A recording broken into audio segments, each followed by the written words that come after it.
Did you know that the Netflix series Stranger Things is based on reality? Well, it kind of is.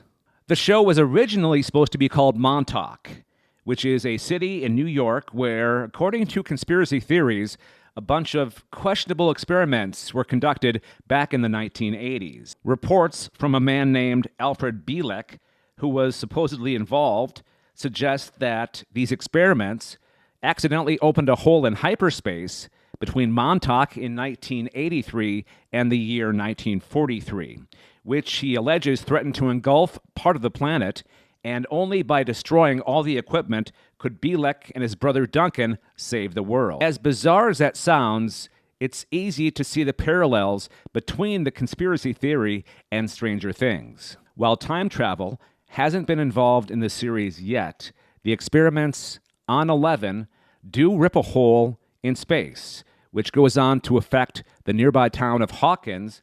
To stop this, Elle and her newfound friends close the gate to save Hawkins from destruction. Bielek went on to claim that his brother began to age rapidly because of the accident somehow. Only by traveling back in time to convince their parents to have another son could they keep Duncan alive, transferring his soul into his new brother's body. Following this procedure, Duncan began to exhibit incredible psychic powers, but it's never explained how he developed them.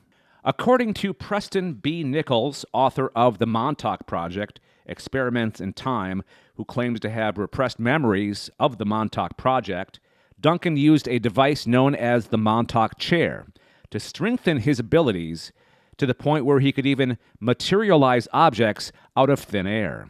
While 11 isn't quite that strong enough on Stranger Things, she has a number of parallels with Nichols' account of Duncan and the Montauk Chair, including the ability to visit other planes of existence through sensory deprivation and even open interdimensional portals.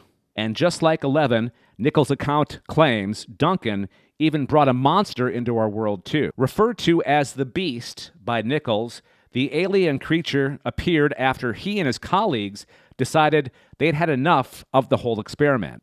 At this point, according to Nichols, Duncan let loose a monster from his subconscious, which could only be defeated once all the equipment at Camp Hero was destroyed. Whether these reports are true or not, it's still fascinating to see how much they inspired the show Stranger Things.